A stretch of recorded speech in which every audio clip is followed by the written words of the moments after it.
Now let's move on to the last example, example number 7. Right, the function f of x equal this, g of x equal this, and h of x equal this for s different from 0, right? Because if s equals 0 and then this guy right here and this guy right here, this guy right here, undefined, right?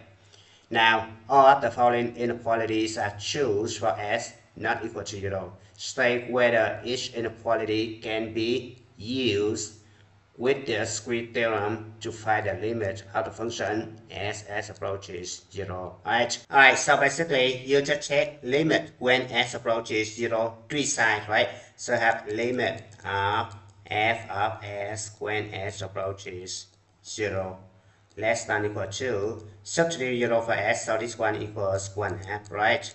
And this one greater than equal to negative 1/2, right? Now since this guy and this guy are different, right? So the Squeeze theorem does not apply, right? Now question B, check the limit g of s when s approaches 0 less than equal to substitute 0 for s, this guy equals 0, substitute 0 for s, this guy equals 0, right? So since this guy and this guy are the same, so the Squeeze theorem apply for this situation, right?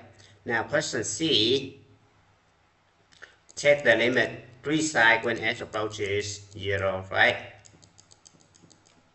And then substitute 0 for s into this one, it's going to be 1. Substitute 0 for s into this one, it's going to be 1, right? Since this guy and this guy are the same, so the Squeeze theorems apply, right? And it's the time to stop. Thank you for watching. I hope you enjoyed the video. Remember that if you failing to prepare, you're preparing to fail.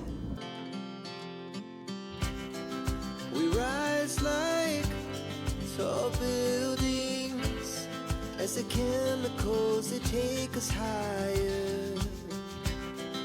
The night's young, it has just begun as she puts her hand in mine.